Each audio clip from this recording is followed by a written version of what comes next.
사무엘상 4장 1절부터 11절까지 우리가 봉독하겠습니다. 4장 1절부터 11절까지 교독합니다. 사무엘의 말이 온 이스라엘에게 전파되니라. 이스라엘은 나가서 블레셋 사람들과 싸우려고 에벤에셀 곁에 진치고 블레셋 사람들은 아벡에 진쳤더니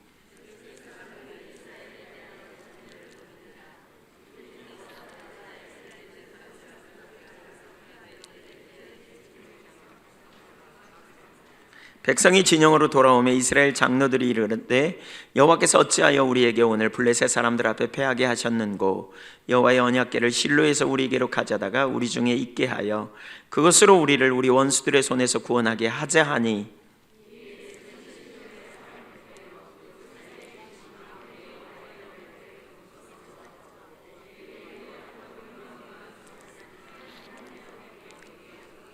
여호와의 언약궤가 진영에 들어올 때에 온 이스라엘이 큰 소리를 외치매 땅이 울린지라.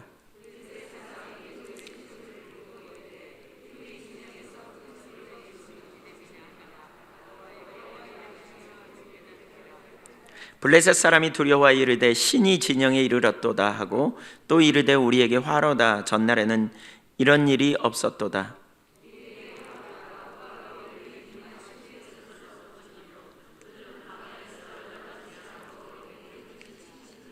너희 블레셋 사람들아 강하게 하며 대장부가 되라. 너희가 히브리 사람의 종이 되기를 그들이 너희의 종이 되었던 같이 되지 말고 대장부 같이 되어 싸우라 하고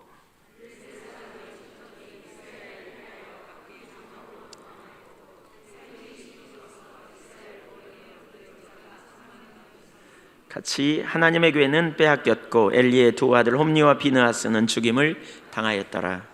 아멘. 주님의 은혜가 함께 하시기를 축복합니다. 믿었던 하나님께서 침묵하실 때 여러분은 어떤 태도를 취할 것 같습니까? 내가 믿었던 하나님께서 침묵하실 때라는 제목으로 오늘 말씀을 살펴보려고 합니다. 왜 하나님이 믿었는데, 내가 하나님을 믿는데 왜 하나님께서 정말 어려운 상황에 침묵하실까, 말씀하지 않으실까? 이런 부분들을 좀 우리가 이해하는 게 참 중요하겠죠. 왜 하나님께서 결정적인 순간에 침묵하실까? 여기 오늘 본문에 보니까 전쟁이 벌어졌습니다. 이스라엘과 블레셋이 전쟁을 하게 되었습니다. 4장 1절에 보니까 사무엘의 말이 온 이스라엘에 전파되니라 그러면서 이스라엘은 나가서 블레셋 사람들과 싸우려고 에벤에셀 곁에 진치고 블레셋 사람들은 아벡에 진쳤더니 에벤에셀과 그러니까 아벡이라는 곳에 이스라엘과 블레셋 군대가 전쟁을 벌입니다. 이 블레셋 사람들은 사사기 시대부터 이스라엘 백성들을 참 못살게 굴었던 그런 사람들이에요.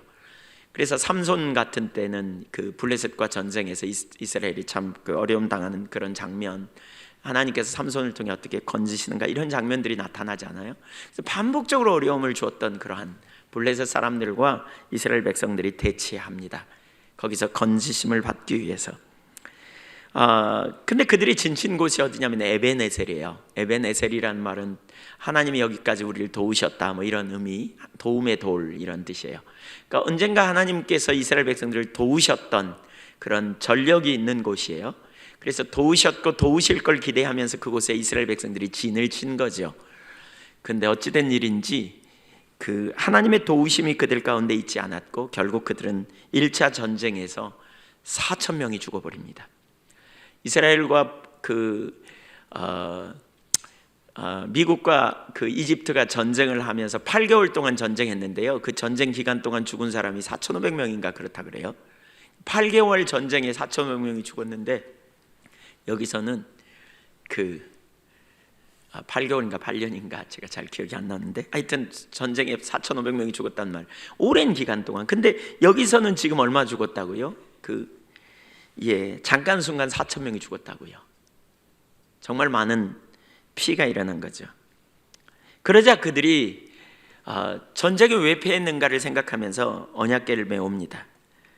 3절 하반절에 보니까 이렇게 말해요. 여호와의 언약궤를 실로에서 우리에게 가져다가 우리 중에 있게 하여 그것으로 우리를 우리 원수들의 손에서 구원하게 하자 하니. 그러니까 언약궤를 가져와서 우리가 승리하자. 그리고는 언약궤를 메와요. 근데 그러면서 무슨 일이냐면 5절에 보니까 여호와의 언약궤가 진영에 들어올 때 온 이스라엘이 큰 소리로 외치매 땅이 울린지라. 언약궤가 들어오면서 드디어 우리는 이제 전쟁에 이기게 되었다, 이렇게 생각한 거죠.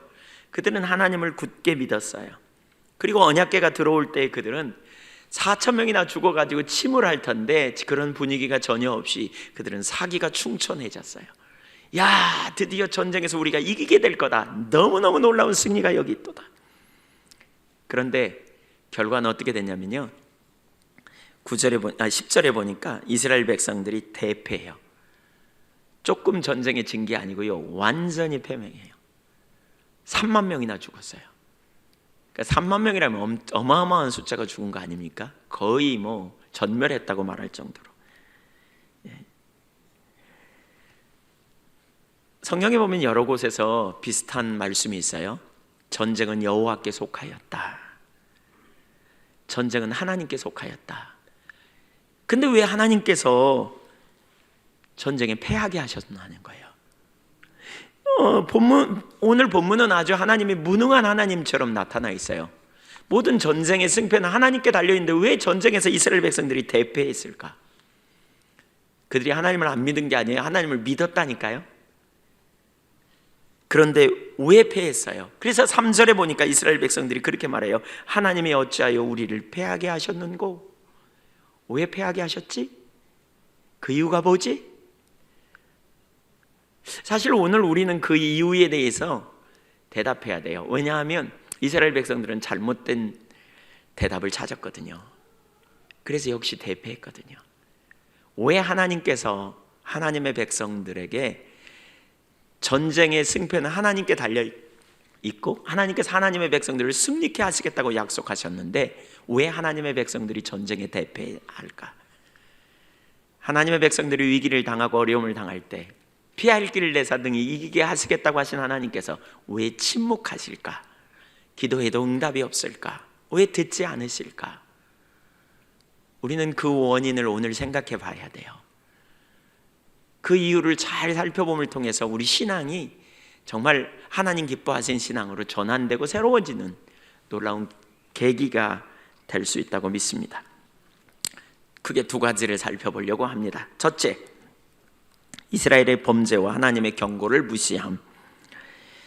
사무엘상 2장 30절에 보니까 30절 이하를 보면 이스라엘의 하나님께서 왜 응답하지 않으셨는가 이유가 여기 나타나고 있습니다. 2장 30절, 그러므로 이스라엘의 하나님 나 여호와가 말하노라. 내가 전에 내 집과 내 조상의 집이 내 앞에 영영히 행하리라 하였으나 이제 나 여호와가 말하노니 결탄코 그렇게 아니하리라.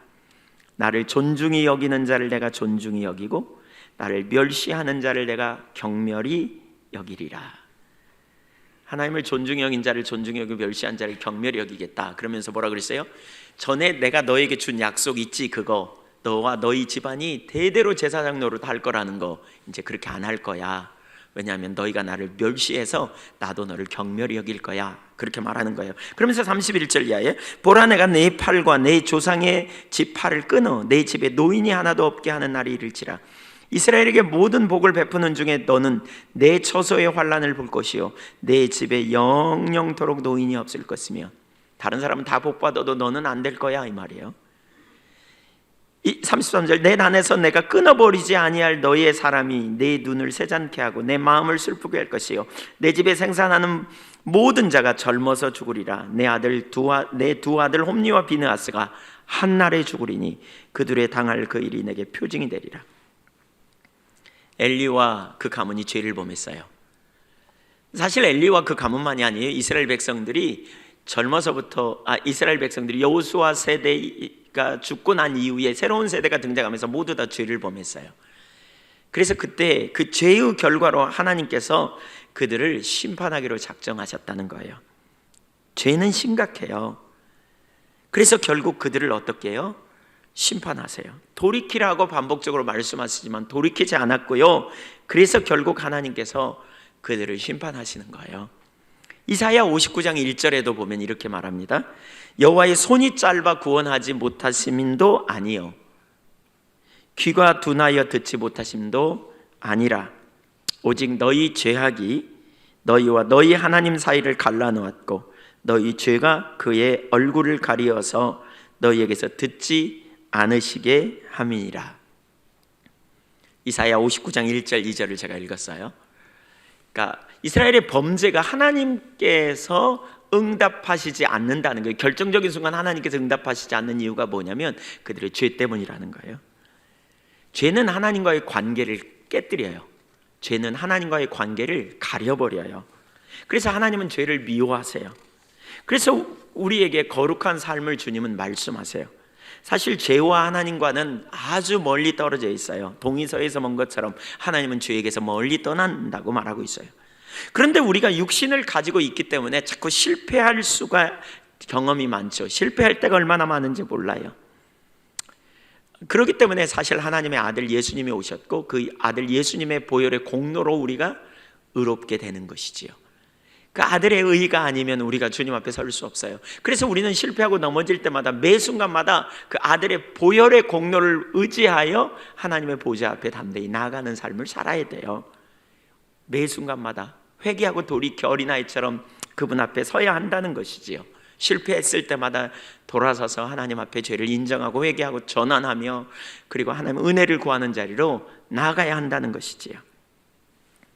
문제는 뭐냐면 그런 순간에 하나님께서 우리에게 말씀을 보내시는데 듣지 못한다는 거예요.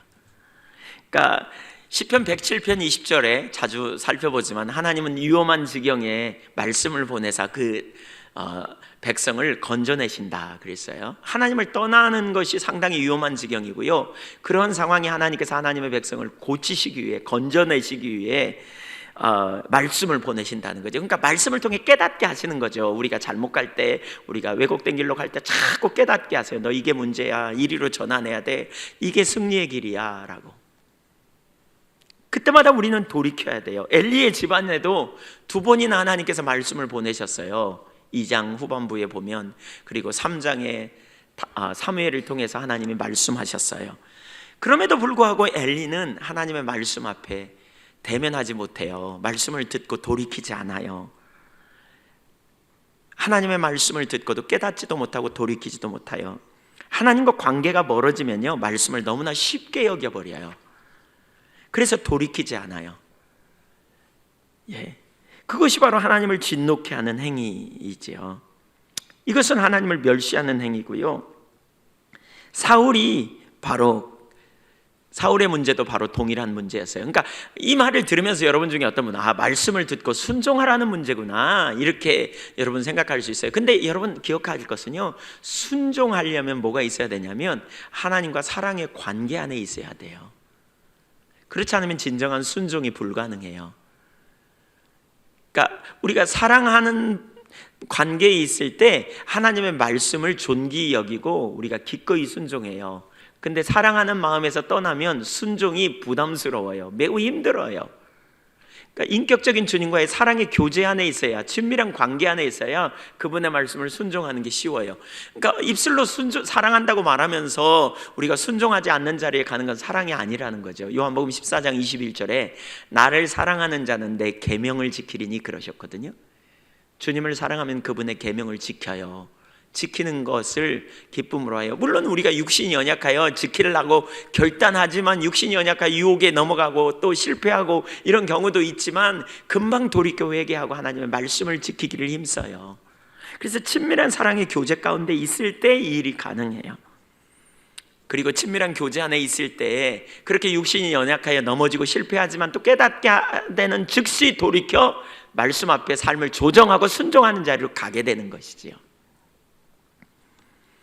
그래서 하나님과 관계가 멀어지면요, 말씀을 너무나 쉽게 여겨요. 가볍게 여겨요. 듣지만 그럴 수도 있지 이렇게 생각해요. 그래서 돌이키지 않아요. 근본적으로 전환하지 않아요. 그것이 바로 하나님을 진노케 하는 행위요, 멸시하는 행위예요. 말씀을 듣고도 명백하게 자신에게 주시는 말씀임에도 불구하고 돌이키지 않는 것, 이게 심각함이에요. 우리가 하나님과의 관계로 전환하는 것은 결국 말씀을 보내심에서부터 시작해요.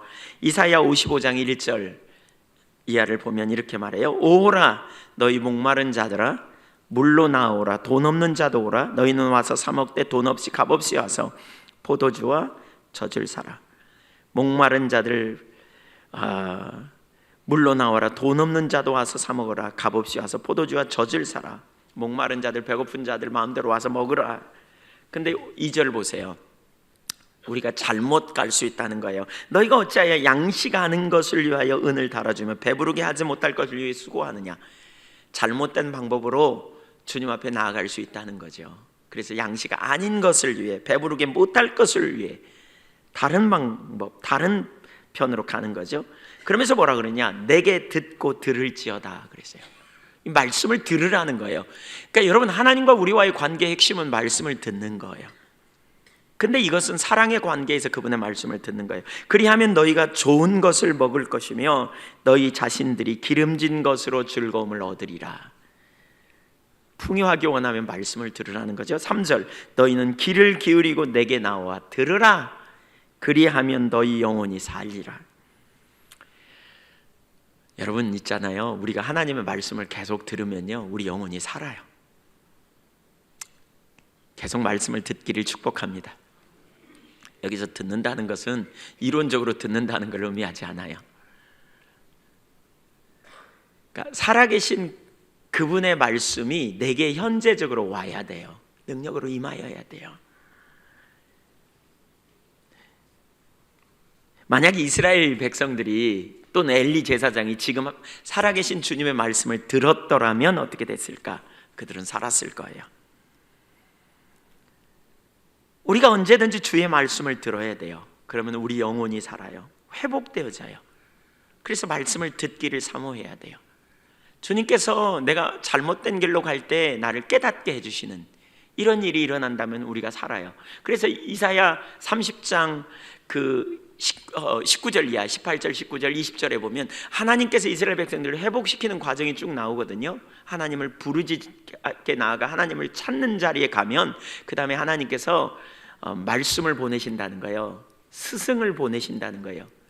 그래가지고 무슨 일이 벌어지느냐, 이것이 정론이 이리로 행하라. 우리가 좌측으로 가면 아니야, 그거 아니야, 이리가. 우측으로 가면 아니야, 이거 아니야, 이리가. 이렇게 말씀을 보내셔서 우리로 하여금 하나님의 길로 행하게 하신다는 거예요. 그래서 우리가 육신의 그 마음과 육체의 원하는 것을 하여 빗나갈 때마다 주님께서 자꾸 깨닫게 하시는 거죠. 뭘 통해? 말씀을 통해. 말씀을 보내셔서 우리로 자꾸 깨닫게 하세요.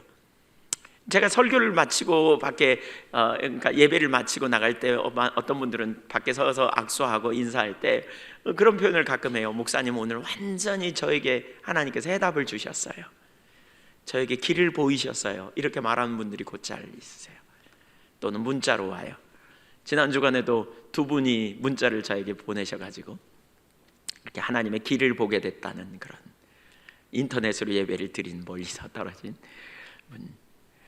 이렇게 그때 상황에 맞게 하나님께서 내게 말씀하신다고. 그러니까 설교를 통해서도 하나님 말씀하시는 거죠, 내게. 어떤 사람은 설교를 내내 듣고 예배당에 하루 계속 앉아 있어서 설교를 수도 없이 들어도 말씀도 내게 안 나와. 이건 말씀이 내게로 오지 않은 거죠. 내가 말씀을 듣지 않은 거예요. 성경을 무진장 읽었는데 말씀을 듣지 않아요. 그럴 수 있다니까요.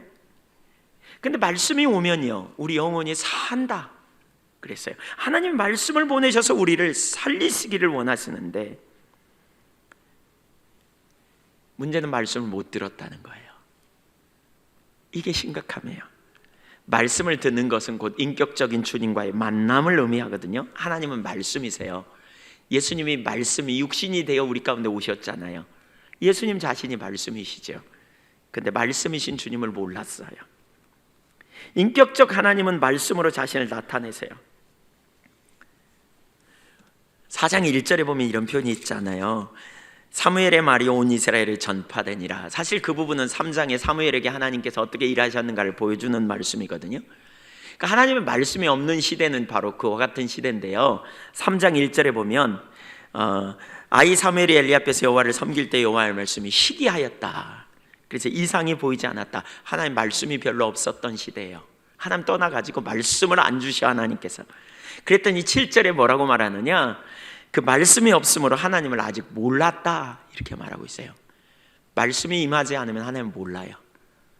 말씀의 깨달음이 없으면 하나님을 몰라요. 그래서 영적으로 아주 타락된 시대였어요. 근데 그러한 시대에 하나님께서 사무엘에게 말씀을 보내시기 시작했어요. 3장 21절 보면 여호와께서 실로에서 다시 나타났을 때 여호와께서 실로에서 여호와의 말씀으로 사무엘에게 자기를 나타내시니라. 하나님이 사무엘에게 말씀으로 나타내시기 시작하자 이스라엘 모든 백성들이 하나님의 말씀을 듣기 시작해요. 사무엘이 하나님의 선지자인 걸 알고 사무엘을 통해 선포된 메시지가 이스라엘 전체에 퍼지기 시작해요. 그래서 사무엘상 4장 1장 1절에 나오는 그 사무엘 이야기가 이제 4장 그 이후로부터 6장 7장 2절까지는 안 나옵니다. 그리고 7장 3절에서부터 이제 드디어 사무엘의 이야기가 나오고요. 사무엘을 통해 말씀이 선포되고 백성들이 사무엘을 통해 하나님의 말씀 앞에 삶을 조정하자 놀라운 회복이 일어나기 시작해요. 그래서 무엇보다 중요한 게 이 말씀이 오는 게 얼마나 중요한지 몰라요. 말씀이 임하여야 돼요. 말씀이 나타나고 말씀을 듣게 될 때 삶에 놀라운 변화가 일어나는 거죠. 그래서 말씀을 듣기를 사모하되 말씀 앞에 삶을 조정하는 게 필요해요. 우리가 위기에 빠지고 우리가 하나님을 떠나고 자기중심으로 돌아가고 우리가 죄 가운데 거할 때 하나님의 임재가 거쳐요. 응답이 사라져요. 그때 그 전에 하나님께서 뭐 하신다고요? 우리에게 자꾸 말씀을 보내세요. 깨닫게 하세요. 돌이키라고 자꾸 초청하는 거죠. 근데 문제는 뭐냐면 그때 들을 기가 없다는 거죠. 하나님과의 관계가 깨지면 하나님의 말씀보다 자기 관심사에 훨씬 더 초점이 가기 때문에 하나님의 말씀이 부담스러워요. 듣긴 들어도 안 하고 싶어. 왜? 마음과 육체에 원하는 것을 더 하고 싶어. 그러니까 말씀을 들어도 그렇게 살아야 되는데 이러면서 그냥 마음과 육체에 원하는 걸 따라가 버리죠. 근데 그렇게 될 때 무슨 일이 벌어지냐면 하나님의 그 심판이 올 때 또는 위기의 순간에 정작 어려움이 올 때 하나님께서 침묵하시겠다는 거예요. 기도응답 안 하시겠다는 거예요. 잠언 1장에도 이 구절이 이런 부분이 나와요.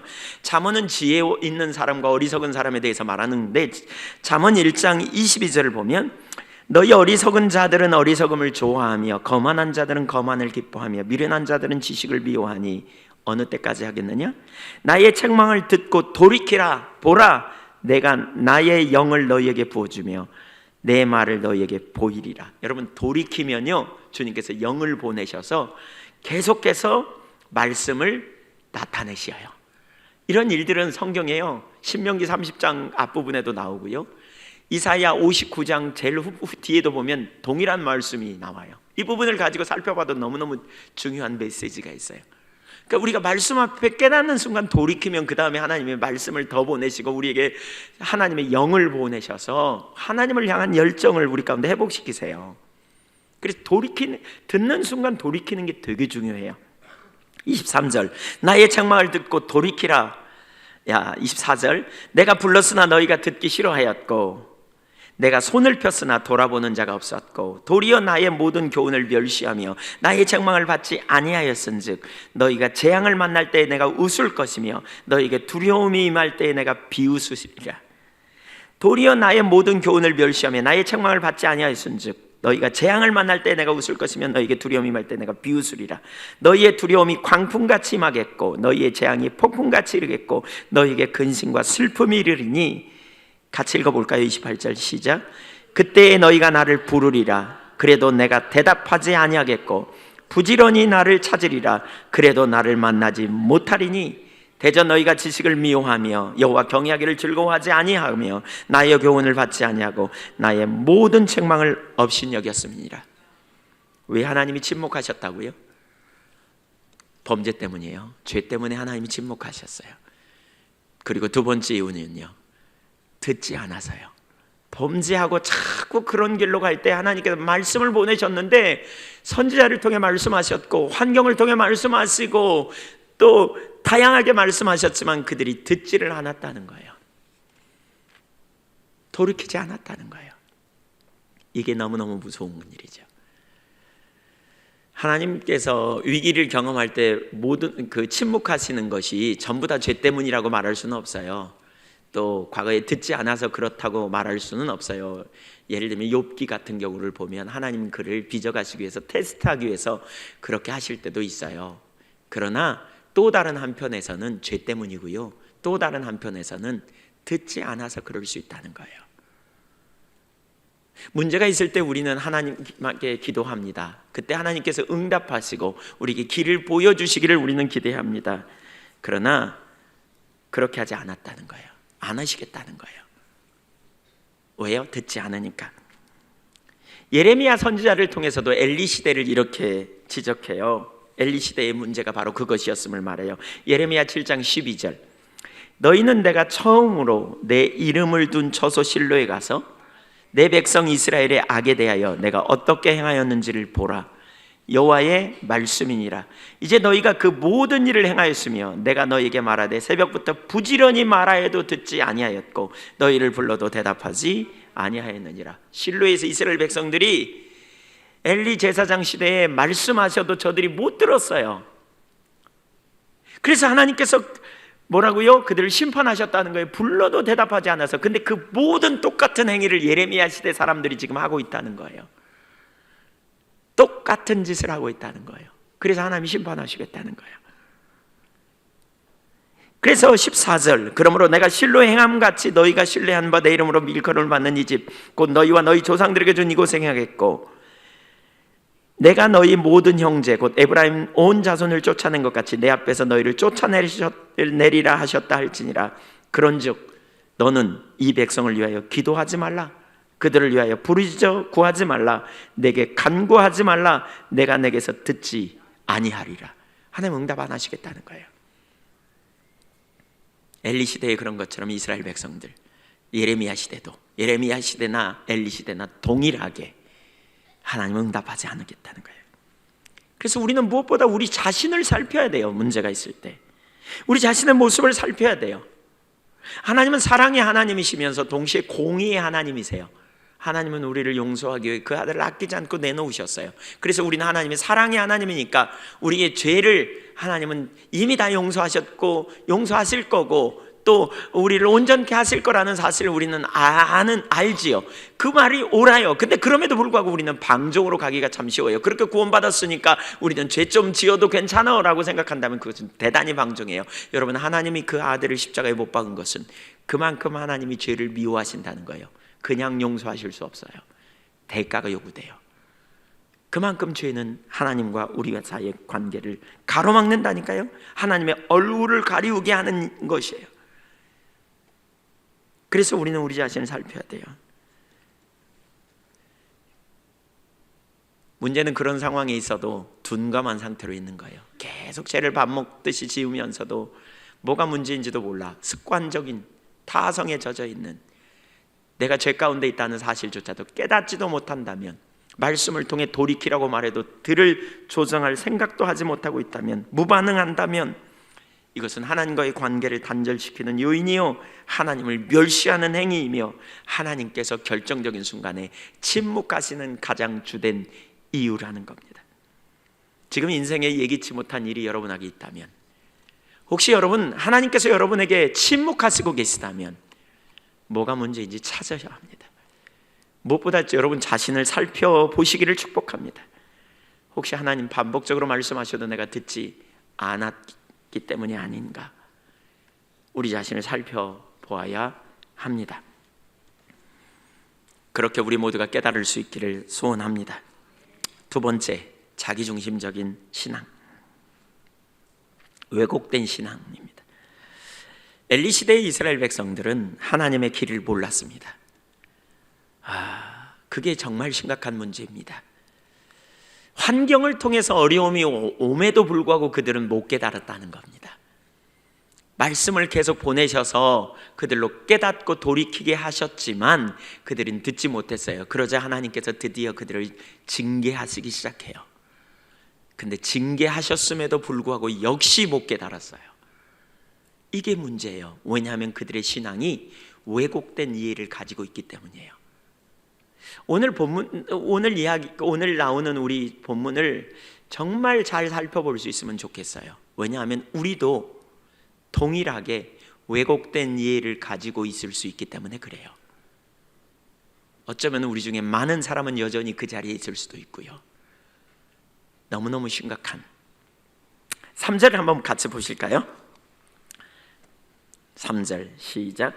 백성이 진영으로 돌아오매 이스라엘 장로들이 이르되 여호와께서 어찌하여 우리에게 오늘 블레셋 사람들 앞에서 패하게 하셨는고 여호와의 언약궤를 실로에게서 우리에게로 가져다가 우리 중에 있게 하여 그것으로 우리를 우리 원수들의 손에서 구원하게 하자 하니. 이스라엘 장로들이 1차 패배가 있을 때에 패배 원인을 찾아요. 그러니까 보세요, 장로들이었어요? 리더였어요. 리더들이 지금 이런 상태예요. 그러니까 그들은 우선 역사의 주관자이신 하나님을 알았어요. 전쟁에 패배된 것은 하나님이 우리를 뒷받침 안 하셨기 때문이라는 걸 알았어요. 그러면서 뭐라 그러냐? 언약궤를 메워오자라고 결정해요. 그러니까 문제는 하나님께서 우리와 함께 계시지 않은 것이다. 그러니까 언약궤를 메우자 이렇게 말해요. 여기 현대어 성경은 이 본문을 그렇게 번역하고 있더라고요. 잘 들어보세요. 이 현대어 성경 번역을 보면 이 본문을 이렇게 번역했는데, 여호와께서 왜 우리 편이 이토록 크게 패하도록 내버려 두셨습니까? 블레셋 족속이 어떻게 우리를 이길 수 있었습니까? 이는 여호와 하나님께서 우리를 떠나셨기 때문입니다. 우리는 이제 실로에 있는 여호와의 법궤를 가져다가 우리의 영내에 둡시다. 그러면 여호와께서 우리 가운데 계셔서 적군을 쳐부수어 주실 것입니다. 이 현대어 번역을 보면 이렇게 말하고 있죠. 우리가 패한 이유가 뭐냐? 이는 여호와 하나님께서 우리를 떠나셨기 때문입니다. 여기까지는 너무너무 옳은 해석이에요. 하나님 떠나시니까 전쟁에 패배했어요. 하나님이 그들을 떠나셨어요. 성경이 이렇게 말하거든요. 너희가 나를 버리면 나도 너희를 버릴 것이다. 너희가 나와 함께하면 내가 너희와 함께할 것이다. 이게 성경 구절이 되게 많이 나와요. 역대하 15장 2절 같은 데도 보면 나오고요. 말라기서나 성경에 되게 많이 나와요. 선지서에 특별히. 그러니까 여호와께로 돌아오라라고 말하는. 근데 여호와께서 우리를 버리셨습니다. 떠나셨기 때문입니다. 이렇게 말해요. 근데 그 다음에 뭐라 그러냐면, 그 다음에 문제예요. 우리는 이제 실로에 있는 여호와의 언약궤를 가져다가 우리의 영내에 둡시다. 그러면 여호와께서 우리 가운데 계셔서 적군을 쳐부수어 주실 것입니다. 그들은 이 언약궤를 영험한 부적중으로 생각한 거예요. 미신적인 신앙. 마치 언약궤를 하나님으로 생각한 거예요. 언약궤 이꼬르 하나님. 언약궤가 하나님이고 하나님이 언약궤처럼. 하나님이 떠나셨으니까 언약궤를 갖고 오면 언약궤와 하나님이 함께 하실 거니까 하나님이 우리와 함께 계시 전쟁에 이기게 하지 않겠는가라는 의식을 가졌다는 거죠. 사실 언약궤는 하나님의 임재의 상징이에요. 이스라엘 백성들이 죄를 범할 때마다 말이죠, 이 언약궤에 피를 뿌리면서 속죄 제사를 지냈어요. 그러니까 언약궤는 죄를 용서해 주는 상징이기도 하고요. 이 언약궤를 메고 전쟁터에 나갈 때에, 여리고성을 돌았을 때에, 또 언약궤를 메고 요단강을 건널 때에 앞세웠더니 물이 갈라지고 여리고성이 무너졌어요. 얼마나 놀라운 능력이에요. 그러니까 이들은 언약궤 이꼬르 하나님으로 생각한 거예요. 그래서 그들은 엄격한 의미로 말하면 그들은 하나님을 믿었다고 말하지만, 그들이 믿은 하나님은 하나님이 아니고 언약궤를 믿은 것이라고 말할 수 있어요. 그들은 하나님을 믿은 게 아니고 언약궤를 믿었다고요. 그래서 언약궤를 메고 가면 전쟁에 이길 거야, 이렇게 생각한 거예요. 이들의 신앙은 이방인의 신앙과 조금도 다를 바가 없습니다. 7절과 8절을, 오늘 본문의 7절 8절을 보면, 블레셋 사람이 두려워하여 이르되 신이 진영에 이르렀도다 하고, 또 이르되 우리에게 화로다. 전날에는 이런 일이 없었도다. 우리에게 화로다. 누가 우리를 이 능한 신들의 손에서 건지리요. 그들은 광야에서 여러 가지 재앙으로 애굽인을 진 신들이니라. 이방인들은 언약궤가 곧 신으로 이해합니다. 그래서 언약궤가 이스라엘 진영에 들어왔다는 말을 듣고 이들이 화로다, 재앙이로다 이렇게 말합니다. 그들이 생각했던 신은 초월적인 그 하나님을 의식한 게 아니고 눈에 보이는 형상을 생각했어요. 그래서 그들은 그 신상을 항상 만들었죠. 이방인들은 신상을 만들었어요. 그리고 그 신상으로 하나님을 대체해버린 거죠. 신을 대체하는. 그러니까 이스라엘 백성들이 언약궤 입고로 하나님으로 생각한 것처럼 이방인들도 동일하게 생각한 거예요. 법궤가 들어오니까 큰일 났다. 저 법궤가, 저 신이 광야에서 이스라엘 백성들에게 애굽에서 재앙을 내리고 광야에서 이스라엘 백성들을 대적하는 무리들을 다 망하게 했지 않느냐. 이제 정말 큰일 났다. 이렇게 말한 거죠. 능한 신들이 아니냐. 사실 하나님은 영이셔요. 그래서 어떤 형상이든지 만들지 말라고 하나님은 하셨어요. 즉 하나님은 인격적 관계를 원하세요. 믿음으로. 그것을 어떤 형상으로 대체하는 것은 심각한 잘못이죠. 무소부재하신 하나님, 전능하신 하나님. 그런데 이스라엘은 지금 동일한 잘못을 저지르고 있죠. 그들은 언약궤가 있으니까 하나님이 자기들과 함께 하셔서 전쟁에 반드시 이길 거야, 이렇게 생각한 거예요. 여러분 같으면 언약궤를 믿으시겠어요? 하나님을 믿으시겠어요? 그걸 묻냐고 저한테 그런 표정을 지으시는데, 하나님 당연히 믿으시겠죠? 근데 뒷조사해봐야 합니다. 예레미야 시대에도요, 바로 동일한 일이 있었습니다. 그러니까 예레미야 시대에는 언약궤를 믿은 게 아니고요, 예레미야 시대 때는 성전과 제사를 믿었습니다. 제물을 믿었습니다. 그러니까 하나님을 믿은 게 아니고 언약궤를 믿었다면 예레미야 시대 때는 성전을 믿었습니다. 그래서 예레미야 7장 9절에 보면 이렇게 말해요. 너희가 도적질하며 살인하며 간음하며 거짓 맹세하며 바알에게 분향하며 너희 알지 못하는 다른 신들을 섬기면서 쫓으면서 내 이름으로 일컬음을 받는 이 집에 들어와서 내 앞에 서서 말하기를 우리가 구원을 얻었나이다 하느냐. 이는 이 모든 가증한 일을 행하리 함이로다. 하나님의 말씀대로는 절대로 살지 않고 하나님을 믿는다면 절대로 해서는 안 될 짓, 나눠진 마음, 우상숭배, 가증한 일, 온갖 죄악을 반복적으로 밥 먹듯이 행하면서도 예배당에 와서 성전에 와서 제사를 드리니까 하나님 우리는 이 성전에 와서 제사를 드림으로 구원을 받았나이다, 이렇게 말했다는 거예요. 우리가 성전에 와서 제사를 드리니까 하나님이 이 제사를 받으시고 우리가 하나님을 기쁘시게 하고 있지 않은가, 그래서 하나님이 우리를 뒷받침하시지 않은가, 우리는 구원을 받았나이다, 이렇게 말했다는 거예요. 11절 내 이름으로 일컬음을 받는 이 집이 너희 눈에는 도적의 구렬로 보이느냐. 보라, 나 곧 내가 그것을 보았노라. 무슨 얘기예요? 너희가 다 도적들이라는 거예요. 그러면서 우리는 구원받았다 그러죠. 그러면 주님은 누구예요? 하나님은 도적의 개수예요.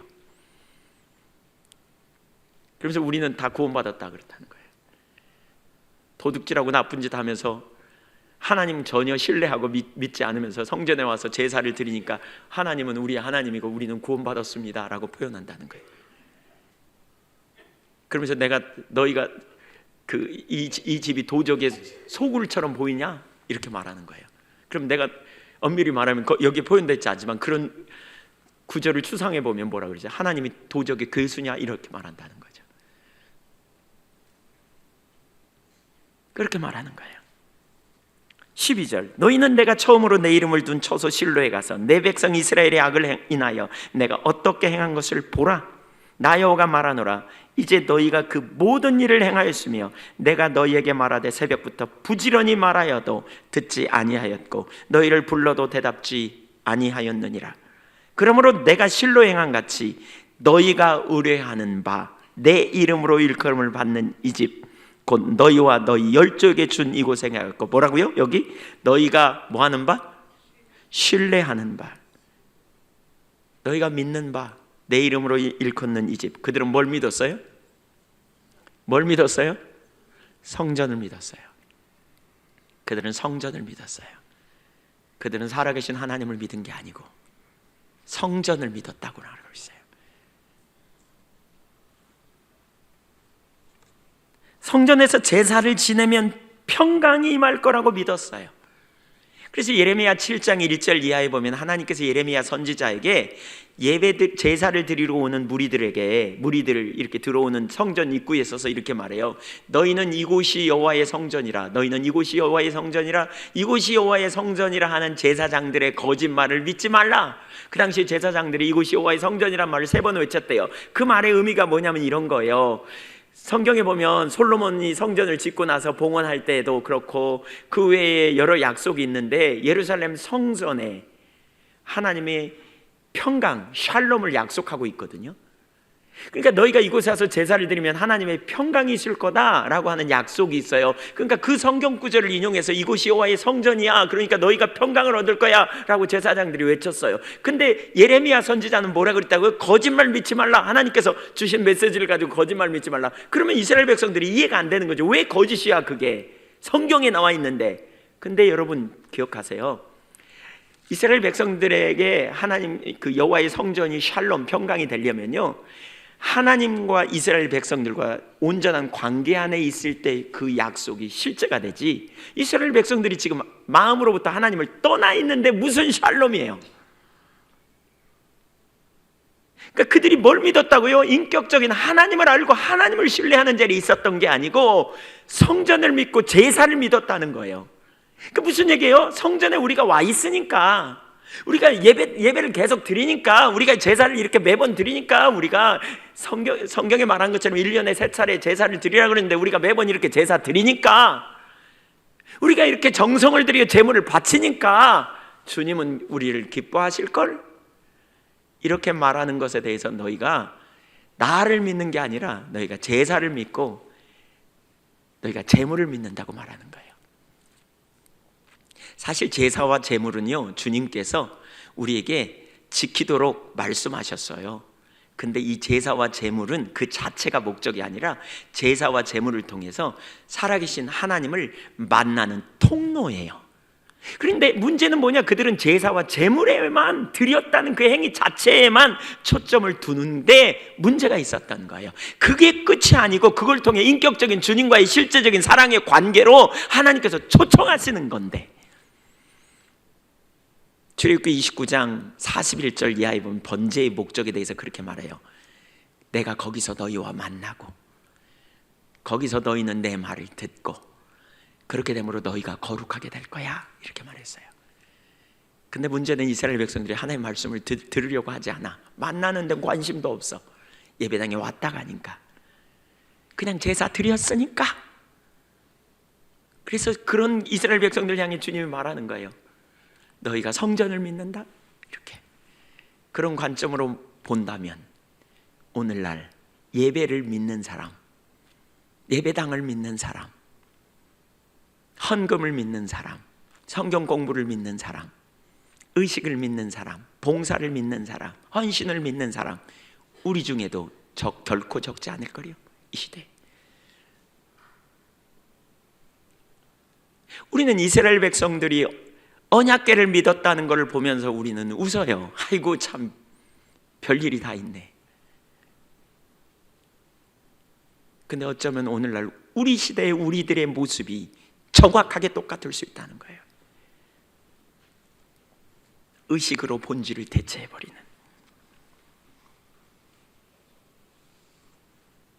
동일하게 성전을 믿고 있는 그들을 심판하시겠다고 주님이 말씀하시는데 오늘날 우리의 상황과도 너무너무 동일한 거죠. 예배당을 믿는 사람들, 헌신을 믿는 사람들, 성경 공부를 믿는 사람들, 예배 시간을 믿는 사람들, 봉사를 믿는 사람들, 그러면서 우리는 성경 구절을 들으면서 여호와 샬롬, 내가 예배를 드리니까, 내가 봉사를 하니까, 내가 헌신하니까 하나님이 나와 당연히 함께 할 거야 라고 믿는 거죠. 그걸 두고 하나님께서 그러신 거예요. 예레미야 선지자에게 메시지를 주시되 이것이 여호와의 성전이라, 그러니까 성전에서 제사를 드리면 너에게 평강이 있을 거라고. 그 거짓말 믿지 마, 그런 거예요. 그건 거짓말이야. 지금 너에겐 심판이 있어. 그래서 돌이켜야 돼. 근데 이스라엘 백성들은 그 말의 의미조차도 이해 못해서 예레미야 선지자를 거짓 선지자로 취급해가지고 나중에 돌로 쳐 죽이거든요. 우리는 성경이 나와 있어요. 예레미야가 참 선지자인 거. 그러니까 성경 보면서 알아. 그러나 그의 신앙의 문제와 오늘날 우리 신앙의 문제가 뭔지, 그 시대의 문제와 오늘날 우리 시대의 문제가 전혀 다르다고 생각해. 그들의 신앙과 나의 신앙은 다르다고 생각하지만 사실은 우리가 정직하게 직면해 보아야 알 수 있는 영역이에요. 예레미야 7장 21절 이하도 볼 수 있어요. 21절도 같이 읽어볼까요? 만군의 여호와 이스라엘 하나님께서 이와 같이 말씀하시되 너희 희생제물과 번제물의 고기를 아울러 먹으라. 그러니까 너희나 갖다 너희나 처먹어, 이렇게 사역하고 있다니까요. 어떤 분이 제물을 갖다 하나님께 드렸는데 안 받으시겠다는 거예요. 22절, 사실은 내가 너희 조상들을 애굽 땅에서 인도하여 낸 날에 번제나 희생에 대하여 말하지 아니하고 명령하지 아니하고. 하나님 명령 안 했나요? 명령하셨어요. 근데 여기서 왜 이렇게 나오시나요? 문제는 뭐예요? 그들이 하나님을 믿는 게 아니라 하나님을 믿음으로, 하나님을 사랑함으로 그분을 만나기 위해 번제나 희생제물을 통해서 하나님께 나가야 되는데 그게 아니고 그들이 중간치기 해버려. 번제나 희생 드렸으니까. 그리고 정작 하나님께는 못 나가는 거예요. 하나님 만날 생각도 하지 않아. 하나님 앞에, 그분의 말씀 앞에 서려고도 하지 않아. 인격적인 하나님을 개인적으로 대면하고 직면하고 서려는 본성이 없는 거예요. 그런 의식이 없는 거예요. 그걸 지적하는 거예요. 그러면서 23절에 보세요. 오직 내가 이것을 그들에게 명령하여 이르기를 너희는 내 목소리를 들으라. 그리하면 나는 너희 하나님이 되겠고 너희는 내 백성이 되리라. 너희는 내가 명령한 모든 길로 걸어가라.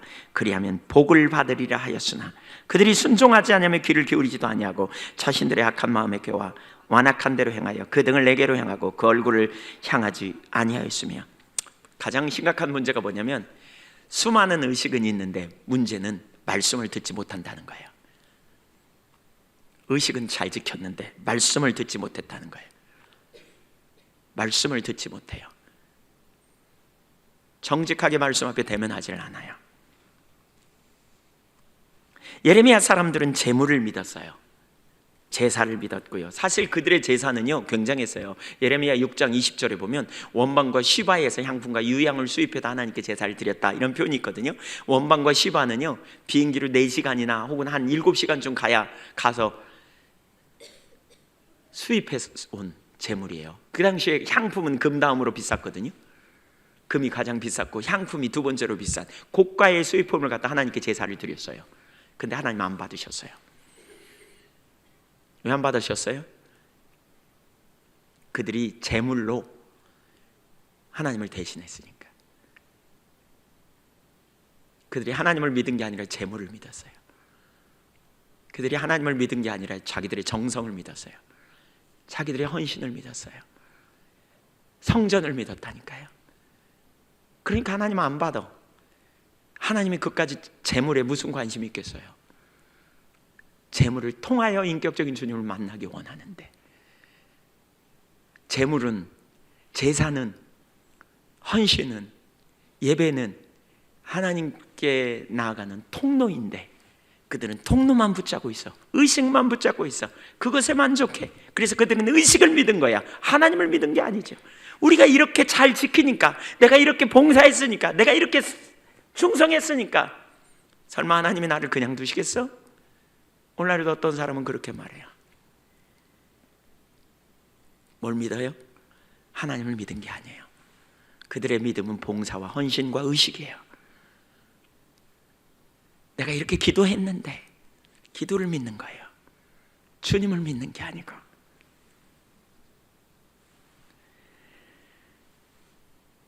오늘날에도 예배를 믿는 사람 대단히 많아요. 예배는 주님을 만나기 위한 수단이에요. 예배는 하나님께 나아가는 통로예요. 성경 공부도 마찬가지예요. 오늘날 성경 공부를 믿는 사람 많아요. 지식을 믿어요. 믿는 것을 기록된 말씀을 지식으로 동의하는 걸 믿음이라고 생각해요. 지식을 믿어요. 선한 행위를 믿어요. 여러분, 너무 재밌는 일이 있어요. 바리새인들은 말씀을 정말 연구했거든요. 바리새인 중에 서기관이 나왔고요. 서기관은 모세 오경을 암송해야 서기관이 됐대요. 글자 하나 안 틀리도록. 그래서 바리새인들은 성경 박사들 같은 사람들이에요. 말씀을 너무너무 잘 알았어요. 그들은 너무너무 말씀을 소중히 여겼어요. 근데 문제는 뭐냐? 그들은 말씀을 많이 알았는데 하나님의 말씀이신 예수 그리스도께서 이 땅에 오셨을 때 말씀을 십자가에 못 박아 버렸어요. 말씀을 너무너무 연구하고 말씀을 안다고 생각했는데 사사건건 말씀이신 예수님과 충돌을 일으켜요. 왜 그럴까요? 그들이 뭐예요? 지식을 믿어서 그래요. 그들이 성경 공부를 믿어서 그래요. 이론을 믿어서 그래요. 말씀이신 살아계신 주님으로 그래서 못 나간 거예요. 여러분, 우리가 성전을 믿으면 하나님께 못 나가요. 그분의 음성을 못 들어요. 의식 속에 숨어버릴 수 있어요. 의식을 신뢰하면 인격적인 주님께로 못 나가버려요. 이게 심각해요. 이론적인 지식을 믿으면, 거기 속에 숨으면, 그걸 알고 있다는 그 이론적인 지식이 살아계신 그분의 음성을 듣는 자리까지 못 가도록 가로막아 버려요. 이게 심각해요. 그래서 헌신과 봉사, 헌금을 의지했지만 오늘날 너무나 많은 사람들이 하나님의 뜻도 하나님도 하나님의 목적도 하나님의 길도 모르게 되는 거죠. 그래서 많은 헌신은 하고 많은 희생은 하지만 삶 속에서는 결국 마음과 육체에 원하는 것을 하는 거죠. 아까 24절 예레미야 7장 24절을 볼까요? 그들이 순종하지 아니하며 귀를 기울이지도 아니하고 자신들의 마음의 죄와 완악한 대로 행하여 그랬어요. 결국 누구대로 뭘로 행했다고요? 하나님의 길을 따라간 게 아니에요. 말씀을 따라간 게 아니에요. 자신들의 악한 마음의 꾀와 강박한 대로 행했다는 거예요. 그래서 하나님에게 등을 돌리는 결과를 가져왔다는 거예요. 제사는 많이 있는데 실제로는 하나님께 등 돌렸어요. 그러니까 의식을 믿는 사람은요, 하나님을 못 믿어요. 의식 속에 숨어 있으면, 의식을 가지고 의식에 숨으면 하나님 앞에 드러나지가 않아. 우리가 착각하는 거가 있어요. 의식을 많이 잘 지킨다고 생각하고, 나는 의식을 잘 지키기 때문에 나는 괜찮다고 생각하면, 그렇죠? 자기 신앙에 문제 없다고 생각하기 때문에 정말 살아계신 인격체 되신 그분 앞에서 숨어요. 그분의 음성을 못 들어요. 그분의 말씀 앞에 대면하지 못해요. 이론적인 지식을 많이 알면, 그 지식을 믿는 자리에 머무르면 인격체 되신 그분의 음성을, 그 시간에 필요한 그분의 말씀을 못 들어요. 그때 내게 주시기 원하는 메시지를 못 들어요. 살아계신 주님 앞에 대면하지 못하는 거죠. 하나님을 대적하는 자리에 서는 거죠. 그래서 뭐 하느냐? 마음과 육체에 원하는 대로 살아요. 시기질투가 올라오면 시기질투대로 해버리고, 깨어진 관계 누구에게 섭섭한 마음 품으면 그냥 끝까지 용서 안 해. 뒤끝 장렬해가지고 끝까지 미워해. 그냥 예배를 드리고 나서도 미워해. 그냥 입술로는 사랑해야지라고 말하면서도 끝까지 미워해. 왜요? 숨어서 그래요. 다른 거 믿으니까. 그 뒤에 숨겨져 있어서 그래요. 숨겨져 있어서, 인격적인 주님을 알지를 못해서, 그래서 하나님 앞에 자신을 직면하지 못하고 의식 속에 숨어버렸어. 제사 뒤에 숨어버리고요, 성전 뒤에 숨어버리고요, 법궤 뒤에 숨었어요. 여기 법궤는, 언약궤는 뭘 의미한 줄 아세요? 하나님의 임재의 상징이에요. 임재의 상징. 어떤 분은 이렇게 오늘날 숨어요. 오늘날 예배 뒤에 숨어요. 성경 공부 뒤에 숨어요. 지식 뒤에 숨어요. 헌신 뒤에 숨어요. 헌금 뒤에 숨어요. 나 예배당에 왔다 갔어 그러면서 숨어버려요. 하나님 말씀 앞에 대면 안 해. 죄를 지면서 대면 안 해. 근데 어떤 사람은요, 하나님 주신 은혜 뒤에 숨어요. 이게 무슨 얘기냐? 임재, 베푸신 은혜. 무슨 얘기예요? 내 상황이 잘 돼가. 지금 요즘 내가 잘 나가고 있어. 그러니까 하나님이 나를 당연히 사랑하시고 내 인생에는 아무 문제가 없겠지 이렇게 생각해요. 근데 실제 삶은요, 은근슬쩍 죄를 범하고 있어. 마음과 육체에 원하는 대로 슬금슬금 가. 자꾸 시기질투 경쟁심이 안 끊어져. 근데 그럼에도 불구하고 하나님 앞에 별 문제 없다고 생각해요. 왜요? 하나님 베푸신 놀라운 은혜가 있는데 그 뒤에 숨어버리는 거예요. 그걸로 대체하는 거예요. 그 일이 있으니까 하나님이 나를 사랑하실 걸 그래요. 아니에요. 아니에요. 하나님의 은혜는 은혜로 우리에게 와 있다면 감사하고요, 우리는 그 뒤에서 나와야 돼요. 그리고 살아계신 인격체신 그분 앞에 서야 돼요. 그래야 그분의 말씀을 들어요. 그래야 그분 앞에 대면하고 서요. 제가 개인적으로 목사잖아요. 목회를 해요. 또 제가 사역을 많이 하잖아요. 하나님이 저를 쓰시는 것 같아요. 지난 주간에도 하나님 참 함께 하시고, 말씀을 나눌 때 하나님 참 함께 하신 걸 많이 경험해요. 집회 가면 또 와달라고 그래요. 언제 또 오냐고 그래요. 하나님 저를 많이 쓰세요. 제가 그런 것 같아요. 그러다 보니까요, 저도 모르는 순간에요, 제가 그 은혜 뒤에 숨는 것 같아요. 가끔 실패하고 넘어지고 행실이 올바르지 않아도 잘하고 있는 것처럼 착각해요. 그분, 인격체신 그분 앞에 대면하지 못하고, 그분의 소리를 듣고 그분의 말씀 앞에 대면하여 그분의 말씀을 듣고 그분 앞에 삶을 전환 한 자리에 서지 못하고, 은근슬쩍 나는 지금 잘 가고 있어, 지금 하나님께서 나를 얼마나 쓰시는데, 내가 얼마나 열심히 하나님께 봉사하는데, 헌신하는데, 그 자리에 딱 숨어 있어요. 그런데 어떤 부분에서 저의 행실이 하나님 안 기뻐하는 행실을 하면서도 이 정도는 괜찮을 거야, 이런 생각을 갖고 있을 때가 있어요. 여러분, 이게 정말 위험한 일이에요. 제가 목사로서 지난 주간에 목회자들 대상으로 설교했잖아요. 나눴잖아요. 설교하다 보니까 그게 더 보이더라고요. 제가 목사가 자기중심으로 돌아오면요, 제가 제 마음과 육체에 원하는 것을 하려고 할 거 아니에요. 그러다 보면 이런 일도 있을 수 있을 것 같아요. 목회자의 설교는 얼마나 강력한 영향력이 있습니까? 한번 생각해 보세요. 어떤 사람이 연설을 하는데 모든 사람이 입을 다 닫아버려. 설교 시간에 누가 말합니까? 꼼짝 못하게 입 다 닫게 만들고요, 자기 하고 싶은 말 그냥 다 쏟아놔, 1시간씩. 근데 제가 만약 자기중심으로 돌아갔다면, 제가 제 마음과 육체의 욕심을 따라 여러분을 이용하려고 생각한다면, 제가 이 생각을 하니까요, 너무너무 두렵더라고요. 너무너무 두렵더라고요. 지도자로서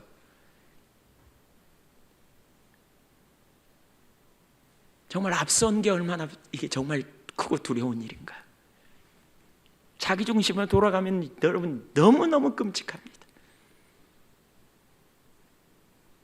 제가 사역을 감당한다니까요, 제가 목사직이라는 뒤에 숨을 수 있어요. 목회라는 뒤에 숨어가지고요, 마음속으로는 제 마음과 육체에 원하는 걸 하면서 하나님이 내가 이렇게 섬기니까 나와 함께 하실 걸 이라고 착각할 수 있다니까요. 그 목사직을 믿는 거죠. 여러분, 하나님이 여러분에게 은혜로 함께 하십니까? 여러분의 평안을 주십니까? 물질적으로 형통하고 잘 돼갑니까? 그 환경을 믿으실 수도 있다는 거예요. 그리고 그 뒤에 숨어, 그러니까 정작 주님이 주시는 말씀을 못 듣는 거예요. 여러분이 열심히 봉사하십니까? 너무 잘하셨습니다. 자칫하면 그 봉사를 믿음으로 말미암아 주님이 그 뒤에 숨어가지고요, 주님이 주시는 음성을 못 들을 수 있다는 거 아세요? 그 말씀을 못 들을 수 있어요. 무엇을 믿으십니까? 여러분, 뭘 믿으십니까? 주님은 인격적인 사랑의 교제로 우리를 초청했습니다. 주님의 의식을 우리에게 주신 것은 의식을 통하여서, 의식을 통과해야 함으로, 의식을 잘 지킴을 통해서 인격적인 주님과의 실제적인 교제로 나아오도록 우리를 초청하시는 것인데, 여러분 지금 뭘 믿고 계십니까? 혹시 예배당을 믿고 계시지 않습니까? 혹시 예배를 믿고 계시지 않습니까?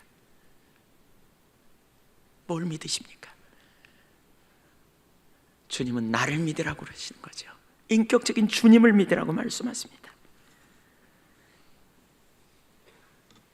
의식으로 인격체와의 관계를 대체해버린 이스라엘 백성들, 그게 얼마나 심각합니까? 오늘 본문으로 다시 돌아와서 이스라엘은 하나님 앞에서 자신을 살펴야 했는데 문제는 참 신앙이 무엇인지 몰랐습니다. 그래서 1차 패배의 순간 하나님 앞에 그들은 하나님 앞에 직면하고 서야 했습니다. 그런데 그렇게 하지 못했습니다. 그들은 언약궤, 하나님의 임재가 있는 언약궤, 그 하나님의 은혜가 함께했던 언약궤 뒤에 숨었습니다. 그들은 언약궤를 믿었고 언약궤 뒤에 숨었고, 그리고 언약궤를 붙잡았던 것을 볼 수 있습니다. 우리가 언약궤를 이렇게 믿지 않은가? 그래서 이 언약궤가 우리를 구원할 것이다 라고 생각했다는 것이죠. 결국 그들은 치명적 패배를 가져왔어요. 왜요?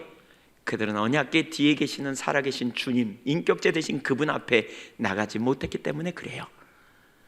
두 번의 경고를 주셨음에도 불구하고 듣지 않으니까 세 번째 1차적인 패배는 또 다른 기회였습니다. 그 패배가 왔을 때 그들이 뭐가 문제냐고 정직하게 대면하고 언약궤의 뒤에 숨을 것이 아니라 살아계신 하나님 앞에 나아가 주님을 찾고 구했더라면 그들은 길을 알았을 거고 그 삶의 근본적인 전환이 있었을 겁니다. 환경을 통해 세 번째로 하나님이 그들에게 주시는 메시지였는데 그 말을 못 듣자 결국 그들은 전멸합니다. 그들은 전멸합니다. 비슷한 상황이 있었는데 이스라엘 백성들이 비슷한 상황이 있었을 때에 실패하지 않은 예가 있어요. 언제냐? 여호수아 시대예요. 여호수아 7장에 보면 여리고성을 점령한 이후에 이스라엘 백성들이 매우 신났어요. 그리고 그 다음에 아이성이라고 하는 작은 성이 있었어요. 근데 그 정도면 뭐 간단히 해결할 수 있을 것 같아서 한 3,000명이 나가가지고 전쟁을 하다가요 패하고 돌아와요. 그때는 36명인가 죽어요. 많이 죽지 않죠. 패하고 돌아와요. 그때 여호수아의 자세를 보십시오. 7장 6절. 여호수아가 옷을 찢고 이스라엘 장로들과 함께 여호와의 궤 앞에서 땅에 엎드려 머리에 티끌을 뒤집어 쓰고 저물도록 있다가 이르되 슬프도소이다. 주 여호와여, 어찌하여 이 백성을 인도하여 요단을 건너게 하시고 우리를 아모리 사람의 손에 넘겨 멸망시키려 하셨나이까? 우리가 요단 저쪽을 만족하게 여기어 거주하였다면 좋을 뻔하였나이다. 옷을 찢고 저물도록 앉으면서 하나님 앞에 묻는 거예요. 어찌하여 하나님, 어찌하여 하나님. 8절. 주여, 이스라엘이 그의 원수들 앞에서 돌아섰으니 내가 무슨 말을 하오리이까? 가나안 사람과 그 땅의 모든 사람들이 듣고 우리를 둘러싸고 우리 이름을 세상에서 끊으리니 주의 크신 이름을 위하여 어떻게 하시려 하나이까 하니 여호와께서 여호수아에게 이르시되 일어나라. 어찌하여 이렇게 엎드렸느냐? 이스라엘이 범죄하여 내가 그들에게 명령한 나의 언약을 어겼으며 또한 그들이 온전히 바친 물건을 가져다가 아간이라고 하는 사람이 여리고 성의 물건을 훔쳤거든요. 이 범죄 때문에 사실 졌어요. 그래서 도둑질하고 속이고 그것을 그들의 물건들 가운데 두었느니라. 그러므로 이스라엘 자손들이 그들의 원수 앞에 능히 맞서지 못하고 그 앞에서 돌아섰나니 이는 그들도 온전히 바친 것이 됨이라. 그 온전히 바친 물건을 너희 중에서 멸하지 아니하면 내가 다시는 너희와 함께 있지 아니하리라. 여러분, 똑같은 패배가 일어난 거예요. 근데요, 아이성 전투는요, 그러니까 이 여호수아는 어떻게 이때 언약궤를 생각하지 않았는가 싶어요. 그보다 훨씬 후대에는 언약궤를 생각했는데, 보세요. 여리고성은 금방 사실 그들이 언약궤를 메고 돌았을 때 여리고성이 무너졌거든요.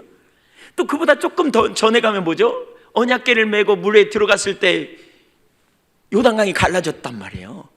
근데 왜 이때는 언약궤를 생각하지 않고 여호수아가 하나님 앞에 엎드렸을까요?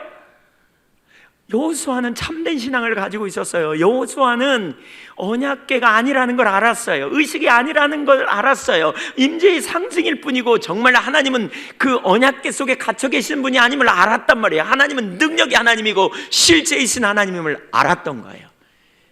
그래서 하나님 앞에 나아간 거예요. 그래서 하나님을 찾았던 거죠. 그리고 하나님께 물었어요.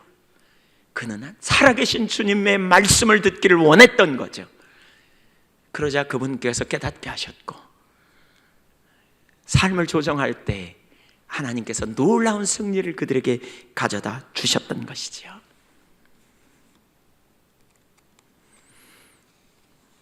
하나님은 궁극적으로 저와 여러분을 패배시키려고 하시는 분이 아니세요. 하나님은 우리를 승리케 하시는 분이세요. 예레미야 29장에 보면 그렇게 말하잖아요. 내가 너에게 원하는 것은 멸망이 아니다, 재앙이 아니다, 축복이다. 난 너희를 축복하기 원한다. 그것이 주님의 우리를 향하신 의도요 목적이에요. 그럼에도 불구하고 우리가 살아계신 하나님과의 인격적인 관계를 다른 것으로 대체하게 될 때 그것이 얼마나 심각한 문제인가, 얼마나 이것이 끔찍한 일인가를 우리가 기억해야 돼요. 여러분 뭘 붙잡으시는지 보세요. 여러분 뭘 의지하는지 보세요. 우리는 하나님과 인격적 관계 가운데 있어야 돼요. 일정한 의식을 잘 지키는 것이 아니에요. 일정한 의식을 지키는 것을 통해서 우리는 하나님과 친밀한 실제적인 교제로 나아가야 돼요. 실제예요. 어떤 분들은 이런 표현을 해요. 우리 양교회 중에, 목사님 저는 실제가 아니에요. 저는 실제가 아니에요. 제가 그분의 말씀을 들으면서 어떻게 실제가 아니지? 이런 생각을 제가 해봤어요. 근데 결국은 이 문제예요. 다른 걸 의지하기 때문에 실제가 아니에요. 다른 것으로 하나님 대체하기 때문에, 예배를 대체하든지 헌신을 대체하든지 봉사를 대체하든지 성경적 지식을 대체하든지. 그래서 말씀을 더 알아야 되겠다고 그러잖아요. 너무너무 중요한 자세입니다. 문제는요, 말씀을 지식으로 알기 때문에 그래요. 그리고 말씀은 많이 알지만 실제가 안 돼요. 다른 걸 믿기 때문에 그러고요, 다른 것들이 가려져서 그래요. 숨어서 그래요. 그러니까 실제가 안 돼요. 여러분 하나님은 인격체시예요. 그분은 살아계세요. 그분이 나를 먼저 사랑하셨어요. 나를 위해 아들을 아끼지 않고 내놓으신 분이세요. 그리고 아버지라 부르짖도록 길을 여셨어요. 그분이 우리의 실제적인 아버지라고요. 에베소서 2장 19절 18절에 보면 뭐라 그랬어요? 한 성령으로 아버지라 부르짖으며 오게 하셨다. 그래서 우리는 하나님의 가족이라고 말하고 있어요. 하나님은 실제하신 분이세요. 근데 우리는 다른 것으로 대체하니까 실제가 안 되는 거예요. 이론적 지식으로 실제를 대체해버려요. 그러니까 실제가 안 되는 거예요. 인격체를 이론적 지식으로 대체하니까 실제가 안 되는 거예요. 어떻게 하나님 앞에 실제인 삶이 안 되는지, 과거에 주님을 만난 체험이 있다면 그건 불가능한 일이죠. 인격적 관계 가운데 서는 거예요. 주님을 신뢰한다는 말은 일정한 규칙 너머예요. 하나님을 믿는 것이고요, 그분 앞에서 우리 생각을 내리고 그분의 뜻을 알기를 구해야 돼요. 그래서 이사야 55장 7절에 악인은 그의 길을 불의한 자는 그의 생각을 버리고 여호와께로 돌아오라. 그리하면 그가 긍휼히 여기시리라. 우리 하나님께로 돌아오라. 그가 너그럽게 용서하시리라. 이는 내 생각이 너희 생각과 다르고 내 길은 너희 길과 다름이니라. 여호와의 말씀이니라. 하늘이 땅보다 높은 같이 내 길은 너희 길보다 높으며 내 생각은 너희의 생각보다 높으니라. 우리가 하나님께 돌아가는 비결은 바로 그거예요. 자꾸 내 생각을 내리고 주님의 음성을 들으려고 해야 돼요. 주님의 말씀을 들으려고 해야 돼요. 하나님 말씀하옵소서, 내가 듣겠나이다. 여러분 무엇을 믿고 있는지 보셔야 돼요. 우리가 혹시 다른 것을 믿고 있지 않은지 살펴봐야 돼요.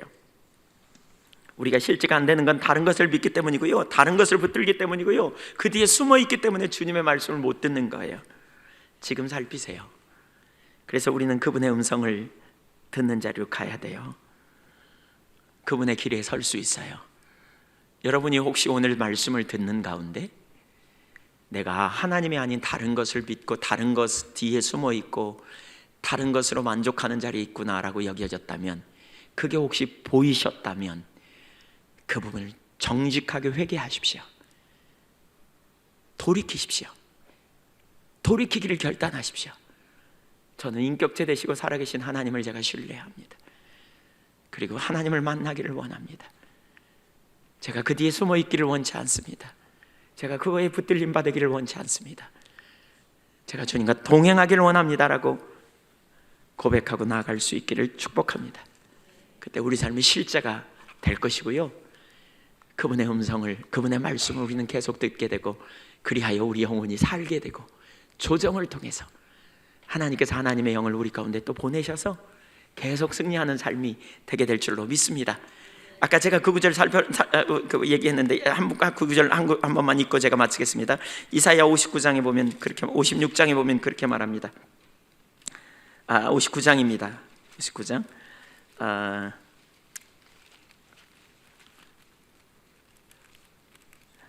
21절 20절, 이게 부흥과 관련이 있습니다. 20절, 여러분 이게 부흥입니다. 19절부터 읽어볼까요? 서쪽에서 여호와의 이름을 두려워하겠고 해 돋는 편에서 그의 영광을 두려워할 것은 여호와께서 그 기운에 몰려 급히 흐르는 강물같이 오실 것임이라. 여호와의 말씀이니라. 구속자가 시온에 임하며 야곱의 자손 가운데 제과를 떠나는 자에게 임하리라. 제과를 떠나는 자에게 하나님이 임하시에요. 그러니까 실제적으로 그렇게 하는 자에게 임하면서 무슨 일이 있느냐? 22절 보세요. 여호와께서 이르시되 내가 그들과 세운 나의 언약이 이러하니 곧 내 위에 있는 나의 영과 내 입에 둔 나의 말이 이제부터 영원하도록 내 입에서와 내 후손의 입에서와 내 후손의 후손의 입에서 떠나지 아니하리라 하시니라. 여호와의 말이니라. 아멘. 하나님의 말씀을 듣고 삶을 조정하면 이런 은혜가 임한다는 거예요. 그래서 우리는 끊임없이 말씀을 들어야 돼요. 그러면 놀라운 회복이 돼요. 아까 이사야 55장과 연결해서 지금 살핀 거예요. 그렇죠? 예. 신명기 30장과 제가 이사야 59장에 이 말씀이 있다 그랬죠. 그런 역사가 나타나요. 기도하겠습니다.